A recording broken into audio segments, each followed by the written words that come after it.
This is your host Alonso, and I'm here with Norman Behar. How are you, Norman? I'm doing great. How are you, Alonso? I'm doing fantastic. For for the ones listening to this right now and don't know about you, Norman, I just wanted to let everyone know you're one of the managing directors at the Sales Readiness Group, and you have over 25 years of experience as a CEO and senior sales leader, which is why I'm really excited to talk about this topic today. Norman, right now, sales leaders and their teams are facing the challenges of today's economic climate. The economy is changing from rising rates and inflation to companies being more careful with their spending. So to succeed in these times, sales leaders are looking to find creative and practical strategies to increase sales without adding headcount, which is why we're here today. Norman, you've been through recessions before. What are some of the biggest obstacles that sales leaders face during an economic downturn, and what are some of the key strategies you would recommend to sales leaders looking to increase sales without adding headcount? Okay, so I think the issue of the recession is something we're likely to enter into a recession. That's what most economists are predicting. We've been through recessions before, and I think when you see a recession like this recession with rising interest rates and inflation, companies are being cautious. They're asking their teams to do more with less. And the economic reality is that many of our customers may actually be buying less in the future. So we're seeing companies being very cautious with their spending. We're seeing certain companies that are not, may have put hiring freezes in place, and even some companies that have started to announce layoffs. So we're in an economic reality where companies are being cautious and sales leaders are being asked to do more with less. The one thing I would share is that all recessions come to an end, and that sales leaders and their teams need to be really focused on priorities, because if you're going to do more with less, you have to be really efficient with your time and really focus on those activities and those areas that are going to be most important and most productive. Because even in this economy, many sales teams are being asked to do more to actually increase sales in what might prove to be a very difficult economy. Mm-hmm. Yeah, no, that's definitely what we're seeing today. Now, as we move to some of the strategies Mm-hmm. that you would recommend as we are facing all these different variables right now, what's top of mind, high level, Yeah, that we should cover? sure. When we think about simplifying, I would get to really three areas. One is really focus first on your current customers. The customers that you already have relationships with are likely to be your best customers in terms of growth potential. But you also want to expand into new customers. That's a little bit more challenging with less resources. So you really need to target accounts that fit your ideal profile. And then the third area I'd add is to really focus on qualifying your opportunities. So just to recap, I'd say there's three areas, Alonso. One is focus on your current customers. Number two, focus on target customers that fit your ideal client profile. And number three, to really make sure you're qualifying opportunities and managing your pipeline as you go through the sales cycles.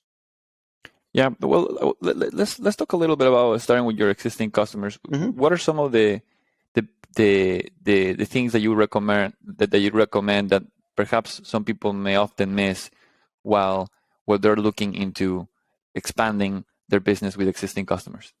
So I think the first challenge is that sometimes sales professionals think, hey, I have this is one of my accounts.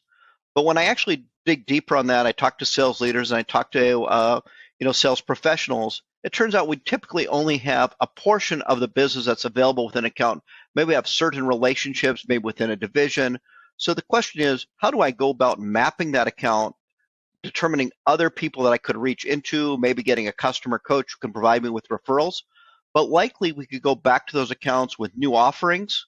We could also potentially sell into other divisions. So I think because we have existing relationships, we often kind of check the box, this is our account, but usually there's significant growth potential within those existing accounts. And we should really start mapping those accounts and saying, what additional products or services could we sell into those accounts? Or what areas in those accounts are we not currently doing business with that we could do business with? Mm-hmm.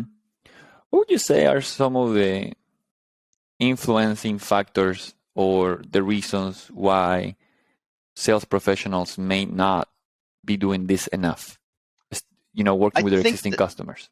I think What's the it may distraction? become a little bit of a complacency. We're doing business with XYZ account. I have a good relationship there.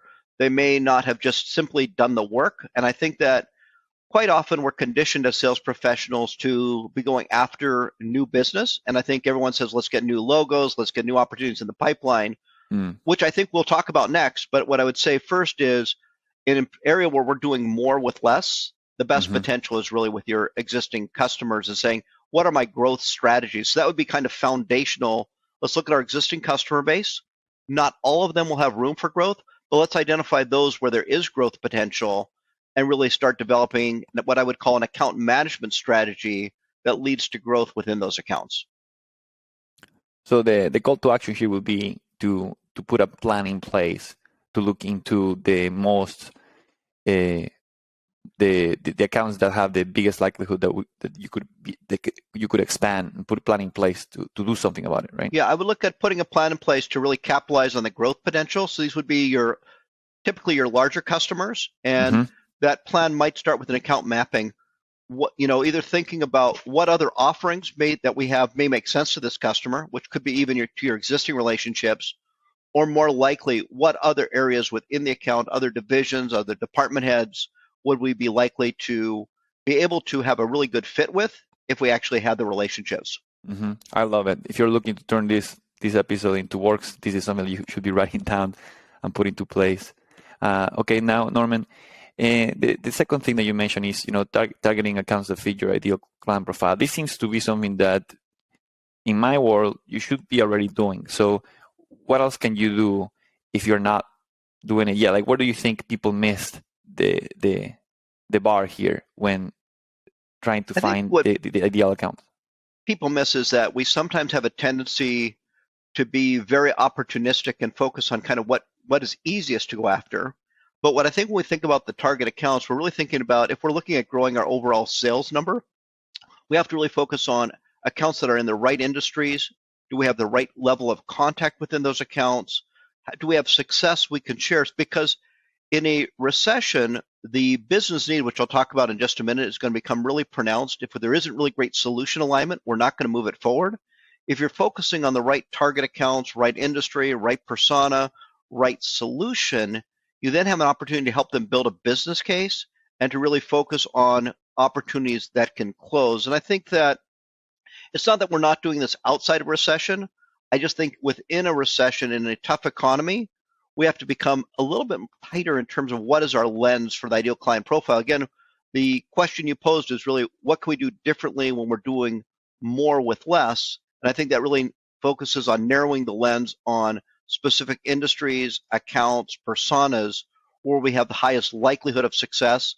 As part of that target account strategy, I'd also say in a recession, not every industry is necessarily doing as poorly. For example, I was just looking at a jobs report, and there was a very aggressive hiring in the hospitality industry. So if someone's going after airlines or hotels, we could also focus on target accounts where the industries are actually doing relatively well, and those accounts are likely to have greater budgets because those companies are doing well. So a recession doesn't mean that all companies are doing not as well as they did. It usually targets certain areas of the economy more than others. I think, some areas of the economy are very resilient. If you think about pharmaceuticals, you think about medical equipment, you think about hospitality, those are all probably very lucrative areas, but only if you have a solution that aligns with their needs. No, that makes sense. So it sounds like there is a big need to do prioritization when it comes to all these opportunities that come your way. And the best way to do that is to know who your ideal client profile is and avoid some of what could be a distraction, because some of the things that come in your way may be easy because, I don't know, maybe somebody filled a form, but they're just not truly the best account for you to work with. Is that something that you're referring to? That is, but I think, if you have something where someone's filled out a form and they have interest, it would really get to the third area, which is really to qualify the opportunity. So if you have something that's coming at you and it looks like it's a really nice opportunity and they filled out a form, obviously they're probably further down in the sales funnel. So it's not that you should avoid that. I mean, obviously we want to be very opportunistic with inbound opportunities, but this third area of qualification is going to become super important. Mm-hmm. Now let's make this an action item. Okay, so you're now narrowing the lens of who you're Mm-hmm. working with. You know exactly who your ideal client profile, so you're being more careful about who you talk to and Mm-hmm. how much how much time you spend with each of these accounts. Now, with this new extra time that you have, because now you're Mm-hmm. working with less accounts, what would you expect a sales professional to do extra? I would say really focus on qualification. The third area here of qualification is really important. We're probably all familiar with the term BANT. For those who aren't, it stands for budget, authority, need, and timing. Mm-hmm. And I think the most important of those is actually the need. I know some people would say it's the budget or the authority, but the first thing is making sure we really can articulate the business need, asking questions so that we understand what the customer's problem is or the area they want to improve in, and making sure we have a good solution that aligns. In a difficult economy, if the solution isn't really a great answer, you're probably going to churn a lot of time working on an opportunity that may not close. So I'd say first start with the qualification around business need. Does the solution you're offering address a customer's business need, and do they agree that it's a good solution? So I think qualifying earlier, when I think about where sales professionals churn a lot of their time, it's really working on opportunities where there isn't a great solution alignment. So the first thing is really, is there a great business need? Then you want to qualify around, hey, is this something that you guys have budgeted for this year? Is it a priority? If you were going to go forward with this type of opportunity, would you be involved in the decision-making process? Who else in addition to yourself to really figure out what is the process to closing? Hey, how soon do you think you'd want to have this in place? So I think, first of all, making sure you have a really good solution alignment to make sure you can address the need or the problem, and then starting to navigate around, okay, is there a budget? Am I talking to the right person? Are there other people who need to be involved in the decision-making process? Is there something they're going to do? And I know from my own experience, a lot of inbound leads are very much exploratory in nature, and we want to make sure we get beyond exploratory to, is this an opportunity that we should be working on? And I think that a lot of salespeople end up spending a lot of time because they're excited about the opportunity without really full qualification. And so we spend a lot of time on what I would call stalled opportunities. And as part of this, I think it's also really important to make sure you're reviewing your pipeline very carefully in terms of velocity and next steps. If there's an opportunity that's been in your pipeline for a while, is there a clear next step? And I think that we often just kind of end up with these bloated pipelines. It's kind of natural. A bloated pipeline will be very misleading, particularly in a recession, because many of the opportunities will probably not close. Eventually, they get moved to nurture or to closed loss. And we want to make sure we're using our time super effectively. So what should we do with that extra time? Your question, I think we should really focus on qualification. And if there's not enough in the opportunities in the pipeline, that takes us back to the target accounts or maybe even re-examining our current accounts. Got it. No, fantastic. Okay, Norman, that's it. Thank you so much for your time. I think this is very practical advice. Anything else that you would like to say around this Yeah, I would strategies? just say this, that first of all, it's unclear of whether we're actually headed into a recession. I tend to believe that we are. And I would just tell all sales leaders, focus on what you can control and remember that all recessions come to an end. So really stay optimistic. You want to be a great motivator, cheerleader, manager, and coach in this difficult environment. Thank you, Alonso. Thank you, Norman.